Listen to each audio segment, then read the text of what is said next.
Il a expliqué qu'il, loin d'avoir été un bourreau, il fut un sauveur, et le sauveur de la classe politique, et toutes choses qui nous ont évité une guerre civile. Il y a bien sûr la victoire à l'horizon. En tout cas, il a permis son défilé à la barre. Son interrogatoire à la barre a permis d'asseoir vraiment la conviction du tribunal. Les parties civiles en sont beaucoup satisfaites. Et Toumba est en train de prouver actuellement qu'il y a erreur sur la personne parce qu'il a été confondu à quelqu'un qui a vraiment brillé au stade négativement. Monsieur le procureur de la République a rappelé tout à l'heure, si vous avez remarqué, il a dit que M. Toumba Diakité et le président Moussa Dadis Camara ont le même statut devant la barre. Donc il ne comparaît pas en tant que témoin, il comparaît en tant qu'accusé. Alors, ce qui est important, ce n'est pas les déclarations tenues par un co-accusé vis-à-vis d'un autre. Ce qui est constant, ce sont des preuves qui vont être rapportées. Il est très facile de venir dire que c'est tel qui a donné des instructions, tel qui a donné des instructions. Et lui-même, il ne peut pas prouver que c'est en présence de lui que des instructions ont été données. Non, en fait, nous, ce n'est pas une surprise pour nous parce que nous disposons des PV d'audition quand il a été interrogé à Dakar et quand il a été interrogé par les magistrats instructeurs, ce sont les mêmes propos qu'il a tenus et c'est ce qu'il est en train de réitérer là-bas. Peut-être que pour le public c'est une surprise, mais nous attendions à ça parce que c'est ce qui est circonscrit dans son PV et voilà, pour nous c'est pas une surprise. M. Toumba Diakité et le président Moussa Dadis Camara ont le même statut devant la barre. Donc il ne comparaît pas en tant que témoin, il comparaît en tant qu'accusé. Alors ce qui est important, ce n'est pas les déclarations tenues par un co-accusé vis-à-vis d'un autre. Ce qui est constant, ce sont des preuves qui vont être rapportées. Il est très facile de venir dire que c'est tel qui a donné des instructions, tel qui a donné des instructions.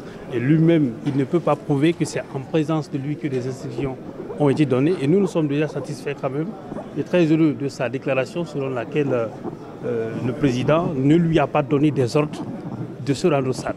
Et ça, c'est important. Ça veut dire que tous les actes qu'il a commis au stade, sans en avoir reçu l'ordre du président de la République, alors qu'il était son aide de camp, ne peuvent être retenus contre le président Moussa Dadis Camara.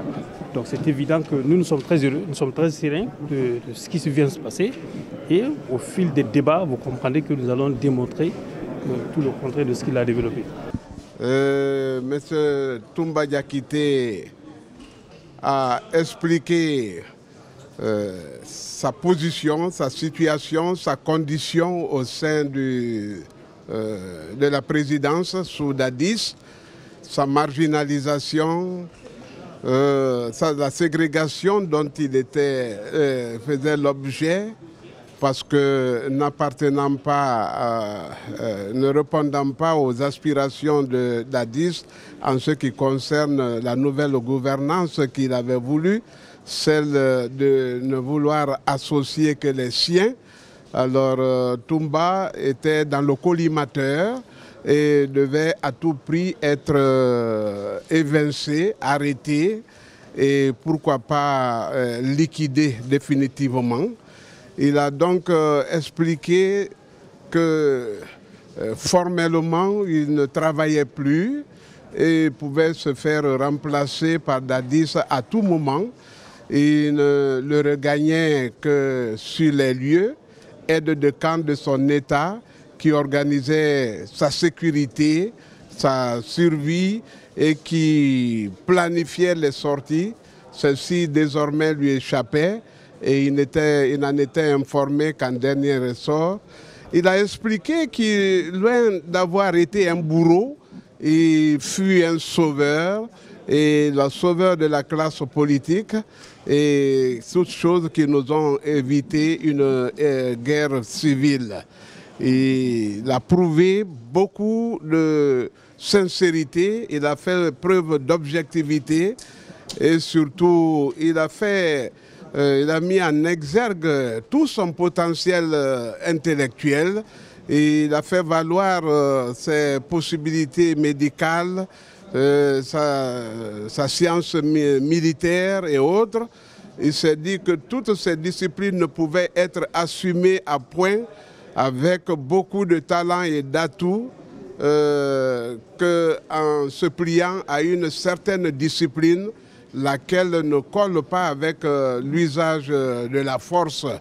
Alors, pétri dans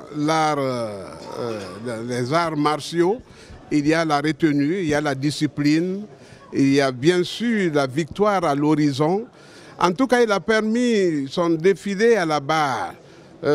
Son interrogatoire à la barre a permis d'asseoir vraiment la conviction du tribunal. Les parties civiles en sont beaucoup satisfaites. Et Toumba est en train de prouver actuellement qu'il y a erreur sur la personne parce qu'il a été confondu à quelqu'un qui a vraiment brillé au stade négativement dans le cadre du massacre. Et la commune renommée aidant, on a pensé que cela ne pouvait être possible que par Toumba lui-même, alors qu'il n'était venu au stade que par un concours de circonstances. Son chef, le capitaine Dadis, lui-même reconnaît ne lui avoir donné aucun ordre pour s'y rendre en ces lieux et qu'il en avait d'ailleurs été empêché par lui. Donc c'est parce qu'il a été informé que Dadis, malgré l'opposition de Toumba à lui faite de ne pas se rendre au stade, a tenté de le faire. Les gens l'ayant vu dans la voiture pour aller sont allés lui informer que Dadis s'est finalement rendu au stade alors que la clé de la voiture avait été retirée par le commandant du salon. Et toutes choses qui l'ont mis dans tous ses états et l'intéressé pour la répression a écopé d'une paire de gifles. Alors c'est à sa recherche que Toumba est parti et ça a été vraiment salutaire pour les leaders, qui certainement viendront témoigner. Il en a cité beaucoup, Mokhtar Diallo, Lucien Fall, Sidia Touré, Jean-Marie Doré et ainsi de suite. En tout cas, beaucoup tiennent leur salut de Toumba, de sa bravoure, de sa sincérité. Et voilà où nous en sommes. En tout cas, il a situé finalement les responsabilités et a fini par conclure que le commandant en chef des forces armées d'alors, le commandant du régiment, devait sans nul doute être celui-là qui a conçu, préparé, fait exécuter cette vilaine fable qui a consisté en ce massacre massif de nos citoyens, dont le seul tort a été d'avoir exercé un droit constitutionnel. Merci. Maître, pour vous, réellement, est-ce que Toumba n'a pas été piégé? Oui, oui. Toumba a vécu vraiment dans des pièges, il les a toujours esquivés et la tendance était de l'arrêter. Le président Dadis lui-même cherchait les ressources humaines pour le faire, mais on ne trouvait au sein de l'armée, ni ailleurs, ni dans les sciences occultes, personne pour procéder. Résumez un peu sa sérénité au tribunal, sa sérénité là-bas. Oui, Toumba a affiché une sérénité, une véritable maîtrise de son dossier et il a retracé les faits comme s'ils venaient d'être vécus et sans aucune prise de notes parce que tout ce qu'il disait procédait du véritable. Lui-même a décidé que seule la vérité pouvait l'affranchir, qu'il devrait donc vivre dans le véritable, ce à quoi tout le monde semble s'accorder.